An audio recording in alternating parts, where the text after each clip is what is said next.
yo no estaba acostumbrada que el CEO llegara a mi oficina así, o sea, especialmente nuevo, su primer día, y estaba parado en mi puerta y me dice, ¿tú eres mi abogada? Y yo, sí, mucho gusto.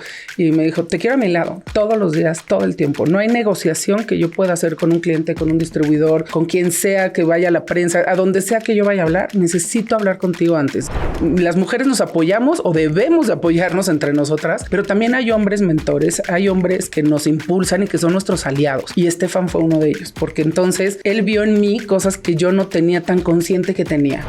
Y de repente cuando él ya se iba me dijo, tú te tienes que quedar en mi lugar. Llegué a mi casa con un hoyo en el estómago pensando jamás, o sea, ¿cómo yo me voy a ir al área comercial? Nunca en mi vida. Pero fue la primera vez que pensé, ¿y sí? O sea, él te lo dijo sin decirte fechas, sin nada. Me dijo, yo ya me voy a ir de México. Se iba en unos meses, menos de un mes quizá. Y me dijo, te tienes que quedar tú. Aplica. Nuestra invitada en este episodio es Marcela Barreiro Castellano, presidenta y CEO de Daimler Truck México. Es licenciada en Derecho por la Universidad Autónoma de México. Cuenta con un posgrado en Derecho Internacional y Comercial y uno en Ley Financiera, ambos por la Universidad Panamericana. También es maestra en Derecho de Negocios por el Ilustre Colegio de Abogados de Madrid. Bajo su liderazgo se encuentra una fuerza laboral de más de 10,000 personas en sus instalaciones de Ciudad de México, Estado de México, Coahuila y San Luis Potosí. Cuenta con 15 años de trayectoria en la empresa. Inició en el área legal en 2008, la cual dirigió de 2013 a 2019. Posteriormente fue directora de Recursos Humanos de 2019 a 2021, en donde fue pionera de la diversidad, equidad e inclusión no solo en la compañía, sino también en la industria. La combinación de su experiencia en Daimler Truck, así como su conocimiento del negocio y su gran liderazgo, ha dado como resultado 2 años récord para la empresa. Ha sido reconocida en el Top Women to Watch list de la Women in Truck Association. También ha sido incluida en más de una ocasión como una de las 100 mujeres más poderosas en los negocios en México de la revista Expansión, como una de las 100 líderes más influyentes de la revista T21 y también una de las 200 mujeres más importantes de México en la revista Mujer Ejecutiva. Esto es Dalia Talks. Listen. Retamos al statu quo con contenido inteligente sobre life skills, liderazgo, equidad de género, diversidad e inclusión. Somos más que un podcast, somos transformación. Hola, ¿cómo están? Bienvenidas a un nuevo episodio de Dalia Talks. Mi nombre es Laura Manso. Esto es Dalia Talks y nos pueden seguir en todas las redes sociales, @Dalia Empower. No se olviden de mandarnos sus comentarios, sus deseos, traemos a quien ustedes quieran, sus quejas también las aceptamos y las leemos con mucho interés, y sus comentarios pues de los contenidos que nosotros tenemos. Marcela, muy querida Marcela, bienvenida a Dalia Talks, que ya habías venido a Casa Dalia. Ya te habíamos tenido por acá. Pero bueno, ahora en esta pequeña cabina nos encanta conversar contigo. La verdad era un pendiente en nuestra lista de mujeres líderes en México con las que queremos platicar. Muchísimas gracias. Encantada de estar aquí y literal me siento en casa, así es que muchas gracias. Bueno, pues empezamos. A ver, para dar una especie de introducción al tema y la gente que, pues, de la audiencia, las mujeres que nos escuchan, líderes de empresas, que no necesariamente, pues, conocen la industria en la que tú estás y en la que llevas muchos años ejerciendo. Es una industria como muchas otras, y aquí también hemos tenido a líderes mujeres que, pues, han llegado a posiciones de alta dirección en industrias que normalmente eran manejadas por hombres, ¿no? Pero pues no sé si por percepción, pero pensamos que justo la tuya, ¿no?, es especial y particularmente tiene una historia pues de hombres y que así no los imaginamos. Danos un resumen de lo que haces y de cómo es la industria. Sí, claro. Mira, Daimler Truck México es la industria de autotransporte, o sea, es transporte de carga. Son tractocamiones, camiones de clase 4 a 8 le llamamos, y va del más ligero al más grande, con carga puede ser, digamos, de muchísimos de nuestros clientes, enfocados precisamente a transportar las mercancías que usamos todos los días en nuestras casas. O sea, nosotros tenemos en México producción, que también eso es bien relevante porque tenemos 2 plantas de producción en Santiago Tianguistenco y en Saltillo tenemos también una planta de remanufactura de motores y tenemos los centros de distribución de parte, que ya los tenemos en varias partes de la República, donde el principal está en San Luis Potosí. Entonces, si vemos el conglomerado de lo que es solamente esta parte de Daimler Truck, estamos hablando de alrededor de 10,000 empleados. Pero claro que es completamente masculina por lo que decía, son camiones de carga, ¿no? Los que vemos en las carreteras enormes con estas cajas. Y además, pues la producción, pues es una producción justamente de estos tractocamiones enormes, y por eso era muy, pues digamos, muy masculina en el sentido de incluso se necesitaba mucha fuerza física para manejarlos, para producirlos dentro de la planta, pero eso ha evolucionado muchísimo. El mundo corporativo es otra cosa. Entonces también eso es interesante decir, que aun cuando está ese producto y que ese producto pudiera haber necesitado la fuerza física, en un corporativo la toma de decisiones es distinta. Ahí el liderazgo no es de género, ahí el liderazgo puede ser cualquiera, pero históricamente las mujeres no entraban a esos nichos. Ahora con la tecnología y con todos los avances, los tractocamiones están siendo, son automáticos, se busca incluso que se manejen autónomos en algún momento en el futuro. Ya tenemos esos avances en la marca, pero con las carreteras todavía en México y la infraestructura no se puede porque no están bien señalizadas todavía. Dijo la presidenta, digo, por hacer un chiste, que las van a repavimentar, lo cual está muy bien. Ojalá que además de repavimentarlas les pongan letreros. Exacto, y señalen, porque de otra manera no va a haber opción. Pero bueno, y también todos los robots y toda la parte de innovación y de tecnología que se ha implementado en nuestras plantas permiten que en la línea estén muchísimas mujeres, y ya tenemos participación de muchas mujeres también ahí. Entonces se va rompiendo ese tema de pensar que es una industria completamente de hombres. Insisto, en el corporativo además era otro mundo. Lo que pasa es que también no era atractivo. Nadie llegaba ahí porque ya como que teníamos la concepción de es de hombres, ¿no?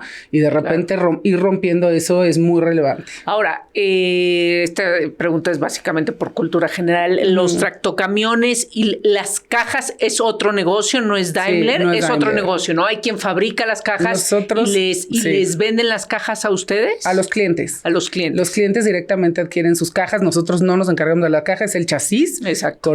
Con el larguero, que le llamamos, que es donde ponen la caja, y en efecto no. Hay otras clases, las clases más chiquitas, esos ya vienen completos desde el origen, porque no tiene una caja aparte que quite, sino es todo el camión integrado.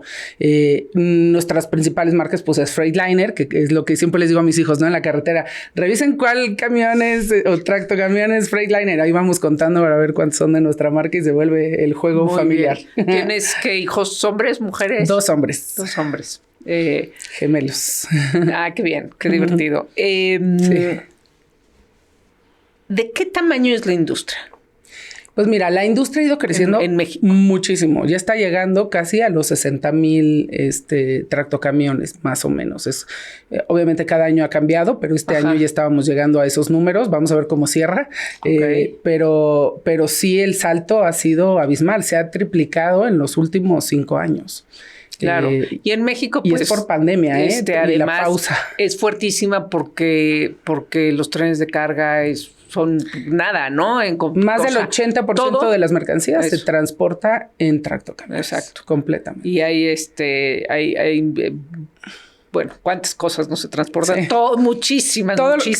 Creo que te podría decir que todo lo que tenemos en nuestra casa. Otra conversación será esa de lo que sucedió en pandemia y claro, todo, ¿no? Que fue impresionante, ¿no? Como ahí reacomodarse y... Exacto. Y con resiliencia, pues salir adelante, ¿no? Pero bueno, ahora sí, tú tienes mucho que ver con conforme ahora está estructurada la empresa a la que diriges, donde hay una cultura de diversidad, equidad e inclusión que se ha ido desarrollando y que lo han hecho porque, bueno, pues no sé, por seguramente muchas razones, pero pues finalmente siempre esas decisiones vienen de arriba porque son presupuestos que hay que asignar, es visión que hay que poner adelante.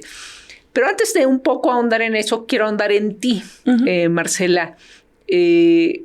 ¿Cómo es que tú, ¿no?, siendo mujer, llegaste a dirigir una empresa que está en una industria de hombres? Mira, yo soy abogada. Sí. Yo llegué a la empresa, al área legal. Y cuando ya llevaba varios años ahí, me nombraron después directora jurídica. Yo había empezado en litigio. Y cuando llegó un nuevo CEO, alemán, hombre, Stefan Kushner, lo primero que hizo fue ir a mi oficina. Yo no estaba acostumbrada a que el CEO llegara a mi oficina así, o sea, especialmente nuevo, ¿no? Su primer día. Y estaba parado en mi puerta y me dice, ¿tú eres mi abogada? Y yo, sí, mucho gusto. Y me dijo, te quiero a mi lado todos los días, todo el tiempo. No hay negociación que yo pueda hacer con un cliente, con un distribuidor, con quien sea que vaya a la prensa, a donde sea que yo vaya a hablar. Necesito hablar contigo antes. No conozco las leyes. Muy cuidadoso, ¿no? De qué podía hacer, qué no podía hacer. Y yo no me di cuenta en ese momento el aprendizaje tan grande que estaba haciendo para mí y la oportunidad de oro que me estaba poniendo la vida. Yo fue más bien como, qué bien, qué padre que esté confiando en mí, ¿no? Qué nervio, porque tengo que estar todos los días atendiendo como cualquier solicitud, pero entonces me empezó a llevar a todo. Y literal no hacía nada si no me lo consultaba. Entonces yo ya estaba acostumbrada a tenerlo en mi oficina todos los días. Y llegaba a una consulta y se iba o me llamaba. Y aprendiste. Y aprendí todo. Muchísimo. Pero no solo aprendí, que esa parte es bien importante y las mujeres nos apoyamos o debemos de apoyarnos entre nosotras, pero también hay hombres mentores, hay hombres que nos impulsan y que son nuestros aliados. Y Estefan fue uno de ellos, porque entonces él vio en mí cosas que yo no tenía tan consciente que tenía. O sea, tenía consciente, digamos, el nivel de expertise que necesitaba en mi área. Y eso lo tenía muy controlado, muy dominado y era muy, pues digamos, me gustaba mucho hacerlo, ¿no? Y lo hacía con mucho gusto y el liderazgo me empezó a salir un poco más natural dentro de la organización porque el área legal, pues al final tiene que dirigir a toda la organización en muchos temas, ¿no? Y de repente cuando él ya se iba me dijo, tú te tienes que quedar en mi lugar.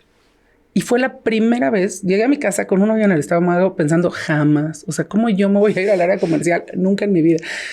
Pero fue la primera vez que pensé, ¿y si sí? O sea, él te lo dijo sin decirte fechas, sin nada. Me dijo, yo ya me voy a ir de México. Ah, ok. Y él sabía que se iba a ir. Sí, ya sabía. Él se iba en unos meses, menos de un mes quizá. Te tienes que quedar. Y me dijo, te tienes que quedar tú. Aplica. Y yo, no. Mis hijos tenían 1 año. O sea, dije, no, jamás. O sea, imagínate viajes, responsabilidades, eventos, todo. No voy a poder. Y lo primero que le dije fue no. O sea, y creo que muchas mujeres hacemos eso. O sea, somos muy dadas al no, ¿no? De principio. Y porque además, pues yo pensaba, tengo que tener todo ya súper controlado antes de tomar la decisión. Pero me acuerdo haber llegado a mi casa y decir, wow, ¿te imaginas? O sea, dije, o sea, ser CEO de mi empresa sería una locura. No? Y a los 10 minutos dije, no, ahora lo quiero. O sea, ya no solamente qué padre, sino que ahora lo quiero. Total, al día siguiente llegué y le dije, ¿te acuerdas que te dije que no? Bueno, ¿por qué tú crees que sí?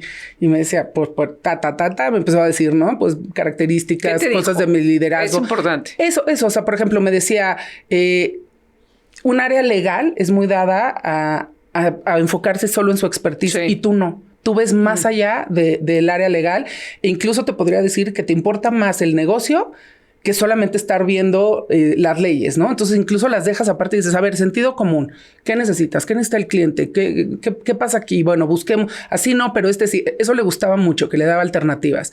Me dice, eres líder porque te siguen naturalmente, o sea, yo te veo que en las juntas tú opinas y todos te siguen, te hacen caso, o sea, como que eres muy congruente con todos tus comentarios, por ejemplo, me dijo, eres fuerte, o sea, también eres decidida y se nota, y entonces como no dudas, pues todos dicen, no, pues es eso, ¿no? O sea, luego como eres abogada, pues ya tienes credibilidad también, ¿no? O sea, claro. Entonces me empezó a decir todas esas características que para él eran muy importantes y como que yo, obviamente ahora lo cuento así, en ese momento no se lo decía a nadie, pero yo pensaba, no, o sea, yo no me veo así, ¿no? Porque al revés, siempre yo me sentía que me faltaba más y estudiar más y aprender más. Y cuando de repente capté, sí, estoy en todas las áreas y hablo con todos los directivos y con todos los clientes y con todos. Entonces de repente ese día le dije, sí quiero, pero mi vida personal no se va a alinear. Y me dijo, se va a alinear si tú quieres que se alinee. Busca una red de apoyo, igual que tienes que buscar una red de apoyo aquí, y yo soy el primero en esa red de apoyo. Donde yo me vaya, yo te voy a ayudar. Entonces ese día, además me dijo, si tú no aplicas, ninguna mujer puede aplicar. Yo era la única mujer en el nivel directivo. Entonces, por las reglas de la organización, al siguiente nivel solo pueden aplicar el nivel inferior. Entonces, aun cuando otra hubiera querido, no hubiera podido aplicar. Entonces me decía, aunque no te quedes, piensa como en el futuro de las demás. Tienes que romper esas barreras y tienen que decir, ya entrevistamos a una mujer para la posición de CEO, y que a la gente le cambie el chip, porque todo el mundo dice, las mujeres no quieren. Por eso no hay mujeres. Esa es un poco la explicación en esos sectores. No hay mujeres porque ellas no quieren participar aquí, y no es verdad. Entonces, intentemos hacer el cambio. Total, lo intenté, y digo, para no echar tanta historia, en esa ocasión no me quedé. Yo fui a la entrevista a Estados Unidos, me entrevistó todo el board de Estados Unidos, y cuando salí, me dijeron, después les avisamos. Cuando me confirmaron, no me quedé yo, se quedó alguien con más experiencia, que llevaba más años en la organización. O sea, me hizo todo el sentido que lo eligieran. O sea, a eso quiero llegar. Pero también dije, es una oportunidad de oro para prepararme y para que mis hijos crezcan. Y entonces todo lo que yo hoy pienso que me va a ser muy difícil, pues que en unos años sea más fácil. Y entonces le dije a él, quiero, ahora ya estoy obsesionada con ese puesto y lo quiero, y se moría de la risa. Me decía, bueno, te preparo. Y entonces me empezó a ayudar él y muchos otros, porque entonces empecé a hacer una red con muchísima gente para hablarles en Alemania, que es donde está nuestra matriz, en Estados Unidos, que también, y gente en México, gente de otros lados, mi familia, obviamente, mis papás, les consultaba todo el tiempo. Y entonces de repente fue como, me voy a ir preparando. Y yo pensé que un día iba a llegar el siguiente panel, me iban a volver a entrevistar, iban a decir, perfecto, esta ya tiene los checks, ¿no? El primer consejo que me dieron fue, salte de legal. Busca otra área, la que sea dentro de la organización, para que la gente vea, bueno, obviamente da resultados, porque si no da resultados no sirve de nada, para que la gente vea que no estás encasillada solo en un rol, y que puedes tener otro rol, y que vas a aprender, y que lo vas a hacer bien, y te vas a desarrollar, y entonces se abrió la vacante de recursos humanos, y dije, pues me cambio. Me apliqué, ahí sí también tuve panel, me eligieron, me quedé. Y eso me ayudó muchísimo, porque también me tocó pandemia. Yo llevaba todos los sindicatos, todas las negociaciones. En pandemia, pues tuvimos que hacer muchísimos ajustes en todas las áreas y mucho de personal. Y entonces tuve muchos retos interesantes. No fue como que nadie me veía porque era pandemia, al revés. Creo que fue el puesto perfecto en ese momento. O sea, porque recursos humanos, todo el mundo tenía que ver con recursos humanos. Claro, eran los más retados en todo. Claro.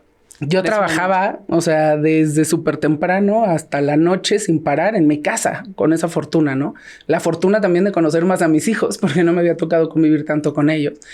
Y un día, durante pandemia, me llamaron y me dijeron, el CEO anterior va a salir de la organización y quiero que estés preparada porque en una semana avisamos que eres tú. Y yo como, ¿yo? O sea, hasta volteé a ver así como a los cuadritos de la llamada. Dije, igual hay alguien más conectado y yo aquí me perdí. Y se atacaron de risa y me dijeron, sí, tú. Y yo, pero no, a ver, panel o algo. Y todavía así ya está decidido. Y me dijeron, te llevamos viendo estos 3 años desde que hiciste el panel anterior. Has hecho todos los consejos que te dimos, los hiciste. Has dado resultados, te queremos a ti. O sea, es hora de un cambio de liderazgo. Queremos que haya una mujer por primera vez en México. Y no solo por ser mujer, sino porque has hecho lo que se requiere. O sea, era una combinación de cosas positivas. Y me tocó que cuando, ya hicieron oficial el nombramiento, que obviamente me súper ilusioné y todo, fue como recibir muchísimos comentarios de la gente de recursos humanos. Nunca había habido alguien de recursos humanos que pasara a ser CEO. De abogados, o sea, ningún abogado había sido CEO. Hablo de México, ¿no? En Daimler. Y ninguna mujer. Entonces, de repente eran muchos grupos, que era la primera vez que sucedía. Y entonces romper esas barreras y ver cómo cualquiera podría hacerlo. O sea, porque cuando de repente nos compramos la idea, ¿no? Como de nunca una mujer va a dirigir la empresa. Nunca una mexicana. mexicana, nunca una abogada, nunca. Y no es verdad. O sea, esas barreras más bien no había sido, ¿no? Pero no quería decir que jamás. Y entonces así es como llego ahí. Y pues con este impulso, y por eso siempre lo menciono, ¿no? De un súper aliado que además no creas que se dedicaba 100 horas a decirme, era más bien práctica total. Me invitaba a las juntas y ya. Y luego podía no darme feedback, pero yo estaba como así súper atenta a cómo hablaba, cómo llevaba las ruedas de prensa y yo lo escuchaba y como que de repente decía, qué bien. Pero también me entró como no le quiero copiar. O sea, no quiero ser... Para ser líder no necesitas ser idéntico a otros, ¿no? Tienes que tener tu propio sello y tu propio toque, pero siempre hay algún referente, por supuesto. Entonces, digamos que ese no, la primera vez que hubo esa oportunidad, fue algo bueno. Fue positivo total. Fue algo bueno porque entonces, ¿no? A comparación de cómo se pudo haber tomado, oye, no, es que pues ya me dijeron que no quedé.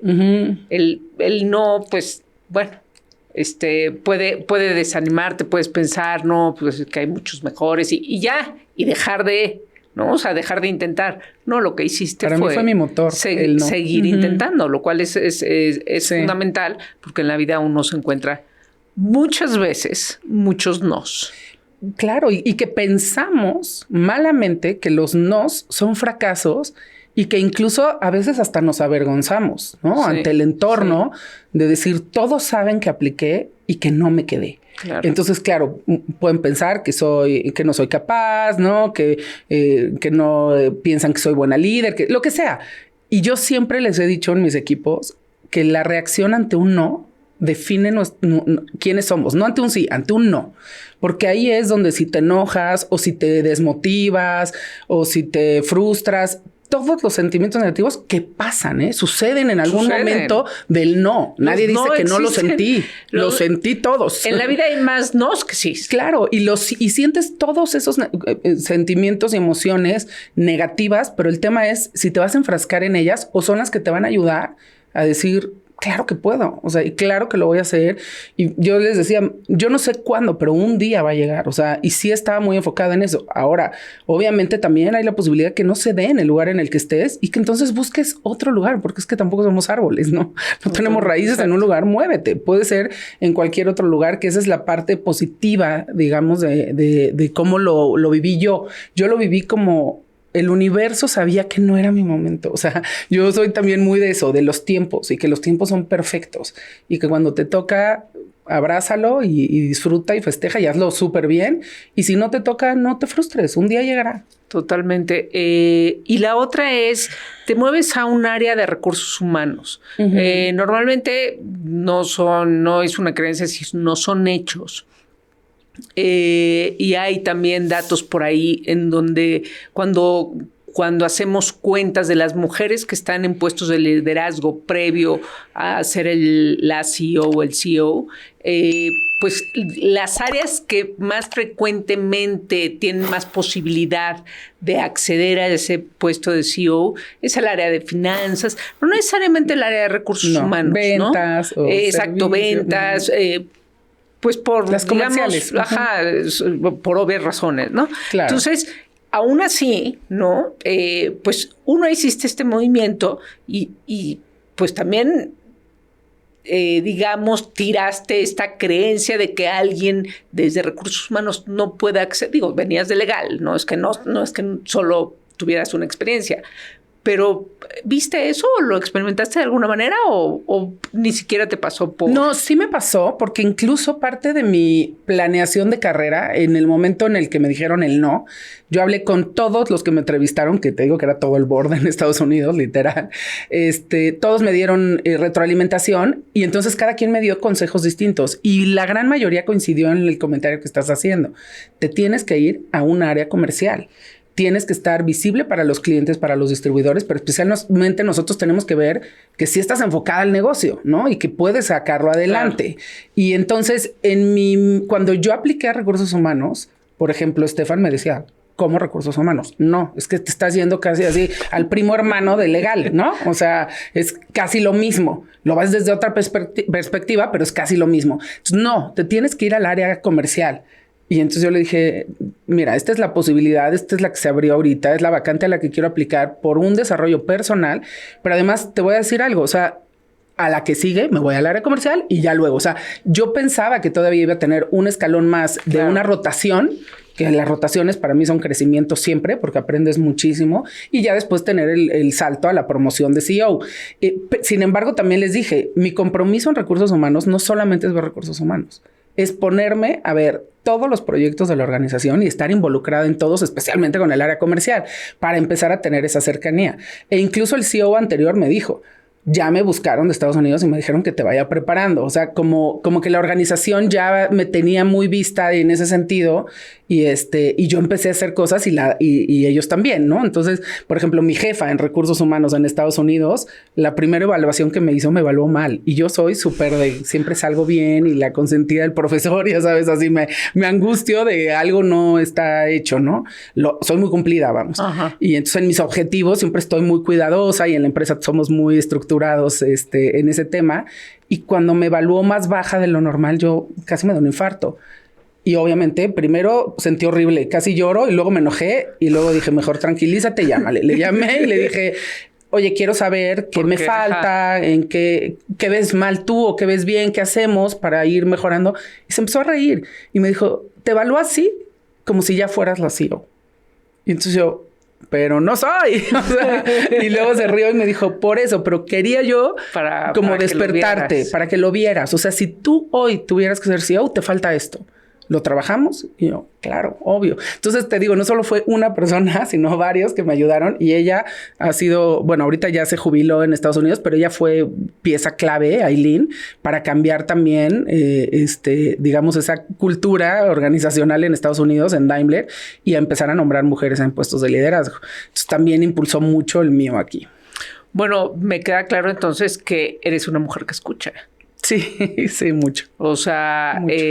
¿Por qué? Porque estás ahí atenta. Uh-huh. Porque normalmente también la gente que suele ser echada para adelante y no muy segura de sus posturas y demás, a veces dejas de escuchar. Ajá, porque como bueno, pues me ha ido bien ahí con las cosas que he dicho, a veces dejas de escuchar o a veces no tienes esa cualidad. O sea, no necesariamente una persona echada para adelante deja de escuchar. Escucha, ¿no? Uh-huh. Entonces, lo que creo es que tú sí escuchas. O sea, además de ser una mujer echada para adelante, escuchas. Escuchas, atiendes, dices, ok, es fundamental. Sabes que además ahora lo aplico mucho también con mis equipos. Bueno, siempre lo he aplicado con mis equipos, pero ahora con conciencia, te he de decir, porque es cierto. O sea, el tema de escuchar, solos no podemos lograr nada nunca en la vida. O sea, así literal. O sea, logras algo así, pero ya si es algo sostenible y fuerte, no podemos solos. Hay gente siempre detrás en todo, en lo personal, en lo profesional. Y en jurídico yo me acostumbré mucho a compartir mis asuntos con mi equipo. O sea, yo les decía, oigan, me llegó este caso, ¿cómo lo ven? Es muy dado en los abogados compartir porque entonces hay muchas ideas para ver cómo resuelves el caso o qué opinión das o etcétera, ¿no? Pero hay unos que no les gusta. O sea, hay gente muy celosa de su conocimiento, muy celosa de sus asuntos. Y yo al revés. Yo era mucho, o iba a juntas difíciles y regresaba y se las platicaba. Porque yo quería que aprendieran. Yo decía, un día yo me voy a ir y alguien se va a quedar en esta silla y quiero que le vaya muy bien, ¿no? Y que todos aprendan y que todos tengan las mismas oportunidades. O sea, eso lo pensaba yo en legal y lo hacía mucho. Y entonces ahora también lo hago. Y muchos temas que tengo, incluso hay gente que me lo ha señalado porque me dicen, es muy raro ver que un CEO haga preguntas de cómo, si ustedes fueran yo, ¿cómo resolverían esto? Yo les digo mucho eso. Si ustedes estuvieran en esta posición, ¿qué harían? A todo mi board. Y entonces empieza todos como, ¿no? A dar opiniones, consejos, no sé qué. Y para mí es súper valioso porque entonces empiezo a escuchar la problemática de la organización desde todas las áreas y entonces luego los hago partícipes de la decisión. O sea, entonces les digo, ok, ¿qué decidimos como consejo? O sea, juntos, porque no es la decisión solo de una persona. Claro, al final yo tengo que decir, se hace así o se hace así, de lo que me dan ellos, ¿no? Pero me gusta mucho esa parte porque son parte de la solución, ¿no? Ellos son los expertos, saben mejor que cualquier otro y que yo, cada uno su área. Y entonces también eso me ha ayudado mucho a crecer, o sea, entender que solos no llegamos y que además todos tenemos muchas cosas que aprender todos los días. y que mientras más arriba estás, más tienes que escuchar y más tienes que aprender. Exacto. Sí. Marcela, ¿cómo se ha beneficiado el negocio de Daimler Truck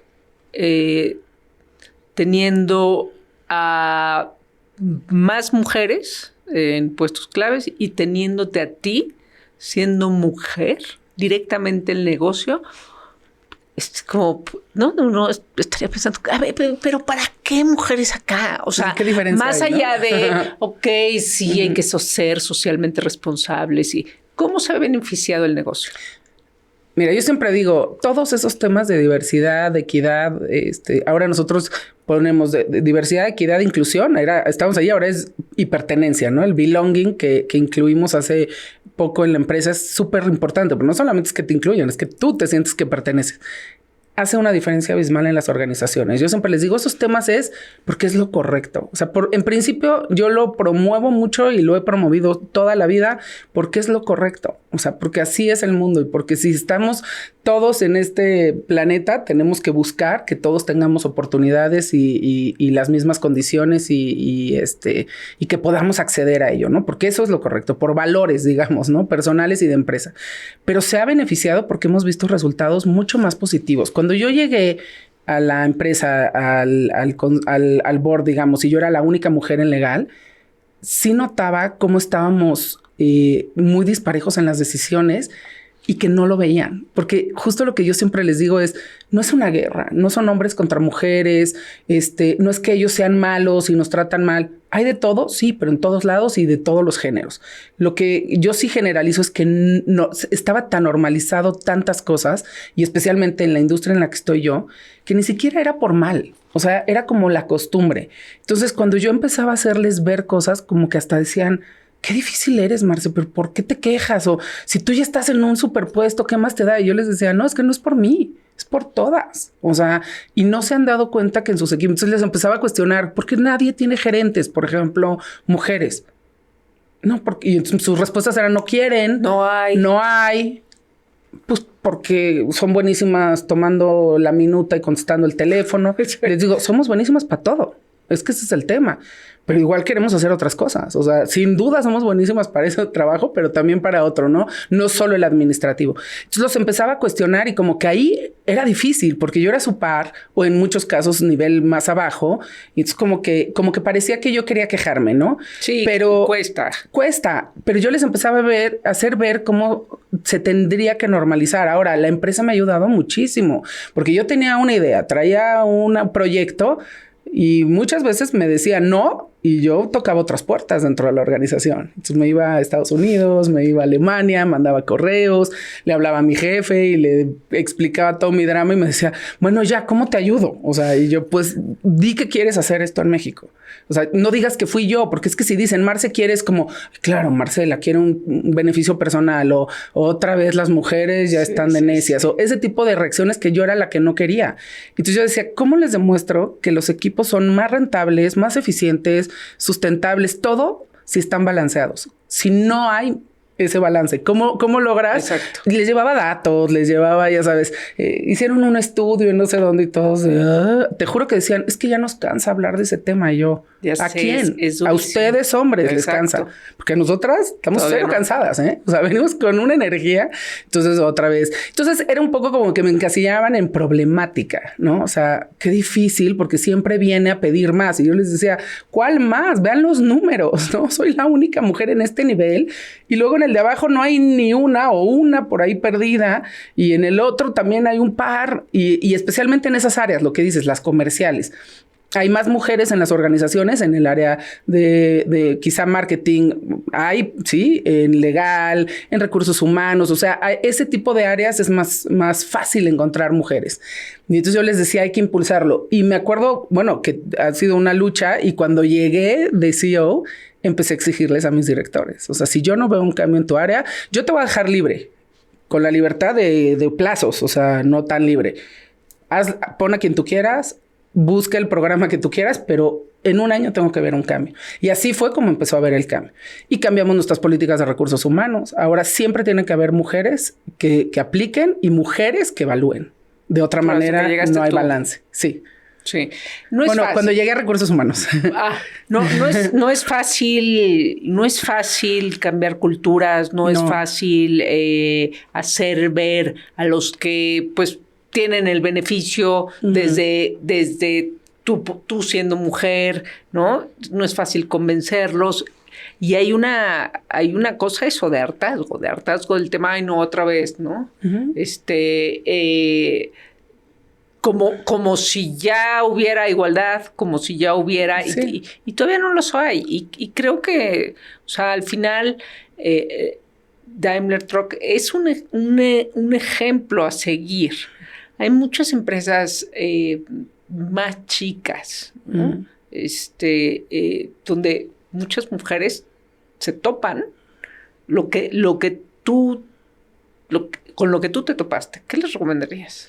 Sí, yo lo que les recomendaría son dos cosas. O sea, luchar mucho porque eso cambie, haciendo ver el porqué y los beneficios, lo que decíamos, exacto, ejemplos, que encuentren un aliado, con que una persona, pero claro, de un nivel alto, que tenga poder de decisión, esté, digamos, aliado con esa idea y con esa persona, le va a ayudar muchísimo. Pues, obviamente que la empresa quiera hacerlo. Ahora, si ven que no y se topan con uno, yo les sugeriría que buscaran otro lado, porque hay otras organizaciones donde sí les importa, donde sí lo impulsan y que también de repente puedes dejar ahí tu hígado y no va a suceder, ¿no? Entonces hay momentos en los que hay que luchar, hay que elegir nuestras batallas. No hay que luchar solas, ¿no? Eso les diría. Y que luego también sepan en qué momento quizá no es el lugar para hacerlo y habrá otro. O sea, yo todavía noto mucha barrera de eso en la industria. Pero, por ejemplo, estos equipos donde les puse límite para que haya un cambio, cuando lo cambiaron, porque pues ya era literal, voluntariamente a fuerza, después me dijeron, no sabes cómo ha cambiado el equipo en general, y me llevaban gráficas y resultados positivos porque ya tenían un equipo balanceado. Y cómo esas mujeres que llegaron al equipo le dieron muchísima energía, hicieron además como que sacudieron al equipo, por ejemplo. O sea, esa parte yo la vi muy positiva. Ahora el board que tengo en México somos más mujeres que hombres. Ya hay una mujer en un puesto comercial que es la directora de postventa, que es el área más compleja, servicio y refacciones. La de recursos humanos, la de legal y yo. Entonces, bueno, de 7 somos 4 y muy bien. Es muy buen número y muy buen balance, y estamos todo el tiempo viendo más y más políticas y cambios dentro de la organización que no sean solamente en papel, ¿no? Sin duda eres una líder influyente y positiva, y no lo digo yo, lo dicen los múltiples reconocimientos, y apareces en las listas de las mujeres CEOs y demás. Hay dos habilidades que quiero, antes de cerrar, quiero nada más poner sobre la mesa para que igualmente compartas cuál es la clave de dos cosas. La influencia, o sea, cómo a lo largo de los años de tu propia carrera y cómo haces esto, que la gente te sigue, y la negociación. ¿Qué es la clave en la negociación y qué es la clave en la influencia? Yo creo que en la influencia es lo auténtico, o sea, y ser congruente. Yo creo que son las dos características más importantes para que la gente te respete y te siga, porque dicen, sí lo cree. O sea, yo me paro en un foro y estoy hablando con mi gente, por ejemplo, en la organización, y saben que lo que estoy diciendo es verdad, y lo cumplo en la junta y lo cumplo fuera, y aunque no haya un micrófono, y entonces esa congruencia y ser auténtico, que también me importa. O sea, yo he estado en foros de estos temas de género y de diversidad que me he soltado a llorar con mis 2 directoras, y las 3 nos abrazamos porque hemos ido juntas creciendo y nos conocemos dentro de la organización, y esa parte genuina, me dicen, Marce, es que eres muy genuina, y eso les gusta porque es verdad y es cierto. O sea, yo nunca voy a decir algo que no siento y que no pienso. Entonces, lejos de yo formarme speeches distintos y ver qué discurso o narrativa tengo, es un tema que siento y por qué vivo, ¿no? Por mis valores o por el negocio. Hay 2 cosas para mí que son inamovibles en un trabajo: los resultados. Es que no hay forma que me vengas a decir que no diste resultados porque 500 pretextos. Tienes que dar resultados. Pero la otra es un respeto total, absoluto. Entonces el respeto engloba todo esto que hemos dicho. Entonces, como soy auténtica o como me importa y soy congruente, creo que eso me ayuda en ese tema de que me sigan como líder. Por otro lado, también, ¿cuál era la segunda que me habías dicho? La negociación. Esa me encanta porque soy abogada. Pero creo que son dos cosas. Tener muy claro hasta dónde tú vas a poder ofrecer y qué pretende el de enfrente, ¿no? O sea, ese tema de negociación es bien importante, llegar a la mesa sabiendo cuál es tu peor escenario y tu mejor escenario y el de enfrente. Claridad. ¿Qué pasa? Claridad. ¿Qué pasa si tú cedes?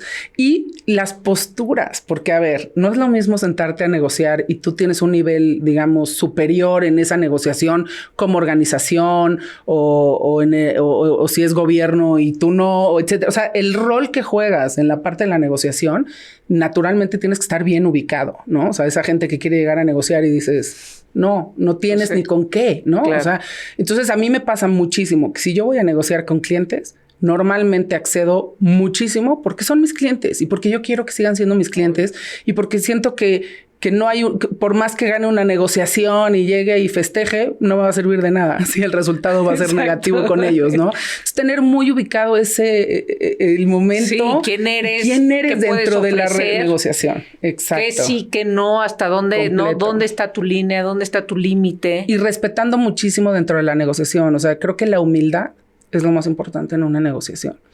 Precisamente porque llegues con conocimiento, porque se nota. Si tú llegas a negociar y no sabes ni de qué estás hablando, ni hasta dónde puedes llegar, se nota. Entonces, y tener esa humildad de decir, aún estando en una posición de ventaja, siempre ser muy aterrizado, porque la vida te la cobra y un día se voltea. Y entonces hay que ser, ¿no? Como trata a la gente como te gusta que te traten. Siento totalmente. Que eso. Y también en la negociación es... mucho tiene que ver esa autenticidad. O sea, nadie queremos negociar con alguien oscuro, ¿no? Nadie queremos con alguien que, híjole, ¿qué me estará diciendo? Pero Mira, me tocó una vez con un proveedor, que los proveedores eran de Estados Unidos y obviamente toda la junta fue en inglés. Y de repente gente de mi lado, de mi equipo, me empezaron a decir cosas en español del tema y de la negociación. Pero primero dije, la van a regar. Van a acabar diciendo algo que no deben y no está bien confiarte porque hablan otro idioma. Pero segundo, es una falta de respeto. Entonces los interrumpí y les dije, les voy a traducir todo lo que me dijeron. Hice la traducción y les dije, por favor, les voy a pedir que todo lo que se diga en esta mesa sea en el mismo idioma por respeto a los presentes y para no alterar la negociación, tal. Claro. Pero ellos me estaban diciendo cosas como, no, están mintiendo y ten cuidado con esto y ten cuidado con lo otro. Y yo se los dije tal cual, porque dije, prefiero ser transparente. Claro. Y dos de la mesa, obvio. O sea, si estamos al lado, me dijeron, hablamos perfecto español. Exacto. No. Qué bueno que lo hiciste. Ajá. Porque claro. Confiaron en mí, ¿me entiendes? Claro. O sea, me dijeron, no sabes cómo te agradecemos este gesto. Son detalles quizá de repente, pero que son ejemplificativos de cómo de repente llevo ese tipo de negociaciones, porque nunca me confío y ahí no había manera de que yo pensaba, ¿no? O sea, si llegas ahí, soy Daimler, no hay manera de que los proveedores me ganen en esta discusión. Puede ser en ese momento, pero después los puedes necesitar, como en pandemia, ¿no? Y los que nos salvaron fueron los proveedores con los que teníamos buena relación. Siempre no hay que subestimar, ¿no? A nadie y hay que llegar a una negociación siempre tratando de buscar algo parejo, un ganar-ganar. O sea, no te vas a llevar tú todo el crédito o pocas veces y ni deberías de querer, ¿no? Es lo que yo pienso. O sea, yo salgo muy contenta de las negociaciones cuando todos salimos sonriendo y nos abrazamos y nos tomamos una foto y, ¿no? Me pasó mucho con el sindicato. Yo los quiero muchísimo y todavía me llevo mucho con los del sindicato. Y cuando iba a entrar me decían, ay, Marce, ten cuidado, son las negociaciones más difíciles. Y de verdad a veces las extraño porque fueron negociaciones de mucho nivel, de mucho interés de ellos por beneficiar a los colaboradores y yo eso siempre se los voy a aplaudir y me gusta que los protejan porque esa es su función y la tienen que hacer. Totalmente. Mucho habrás aprendido en los últimos años y evidentemente como abogada pues ¿no? Es tu fuerte. Y muy de joven, antes de estudiar la carrera, ¿dónde aprendiste? ¿Cómo fue ese aprendizaje? ¿De qué? ¿De negociación? ¿Negociación? Ajá, Digo, por algo estudiaste leyes. O sea, claro, pues yo creo que surge de personalidad desde que eres chiquito, ¿no? Ajá. O sea, negociar con tus amigos o con tus papás un permiso o con tu familia en general. Y ahí, exacto, empezaba y todo el mundo decía, ya sabes, la típica tía que te dice, tú para abogada, o sea, ya deja de discutir. Siempre con 1000 argumentos y siempre así, sí, me encantaba. O sea, y un poco ahí dije, quiero ser abogada, me gustaba la idea, ¿no? Y luego también, claro, cosas ya más románticas de la justicia y esas cosas que también me gustan mucho y la ética y no sé qué. Pero la negociación la tuve siempre y en la empresa pues cada vez más. Y ahora pues lo tengo muy desarrollado. Sí. Gran cosa. Importante. Sí, es importante. Marcela, en una sola frase, ¿cómo tú estás retando el statu quo? Pues mira, yo creo que el reto viene de dos cosas. O sea, todos tienen que hacer algo mejor cada día. Y entonces siempre estoy como, ¿qué hiciste diferente? ¿Qué hiciste mejor? ¿Qué cambiaste? ¿Qué aportó? Claro. ¿Qué aportaste? ¿Y cómo impactó? Y hay veces que el impacto, insisto, no solo son resultados económicos que son importantes, sino esa negociación de me traje un cliente nuevo, el que estaba furioso conmigo ya me volvió a hablar y ya quiere verme, claro. Hice un proyecto con otra área. Siempre les digo, ¿qué pueden hacer diferente y mejor? O sea, y entonces como que esa parte es un tema de darles esa responsabilidad a ellos, que venga la propuesta, pero que saben que yo voy a estar pendiente. Y entonces más bien lo que hago es que celebro mucho cuando suceden ese tipo de cosas. Ir subiendo, ¿no? O sea, la manera de ser mejor es ir subiendo la barrera, la barra un poquito. Porque además los últimos años, llevamos siendo líderes en el mercado durante muchos años, pero estos últimos 3 que he estado yo, y ha sido una combinación de muchos factores, pero hemos roto todos los récords históricos, financieros y de ventas. Y entonces ese es el momento más peligroso, ¿no? Cuando eres el mejor y rompes todos tus récords porque te puedes confiar, porque te puedes equivocar, porque la soberbia llega y no se va. Entonces es el momento en que les digo, no, eso qué bueno, padrísimo, pero me da igual. Pasa esa lámina. A veces hasta les digo, no, quita esa lámina, aunque es la más importante y la que claro que me llena de orgullo, pero digo, si me enfoco en eso, creo que puede traer muchos efectos negativos a la organización. Entonces empiezo a hacer como, pero ¿qué pasa con esto? Hasta me dicen, qué exigente, o sea, y me pasa a mí luego con mi papá, porque mi papá es súper exigente toda la vida y le digo, nunca está contento y me noto un espejo, porque yo lo hago en la organización. Entonces les digo mucho como, sí, está perfecto tus resultados, pero ¿qué te pasa? ¿Qué ha pasado en este proyecto? No he visto avance acá o no noto esto. Entonces como que dicen, uy, Marce no le gusta. Y sí me gusta, pero necesito que sigamos reinventándonos. Pues sí. Y en este mundo tan competitivo. Claro. No queda de otra. Así Marcela, es. Muchísimas gracias. Qué placer estar aquí contigo, gracias. Laura. Gracias. Marcela, ¿y tus redes sociales dónde te encontramos? Sí, en LinkedIn, ahí me pueden encontrar, que es como la red que más acudo porque es la red laboral. Entonces, con mucho gusto ahí. Gracias. Gracias a todas también por escucharnos hasta el final de este episodio. Yo soy Laura Manso y nos escuchamos y nos vemos en el próximo capítulo de Dalia Talks. Listen. Te esperamos en el siguiente episodio de Dalia Talks. Compártelo y únete a nuestra comunidad. Gracias por escucharnos.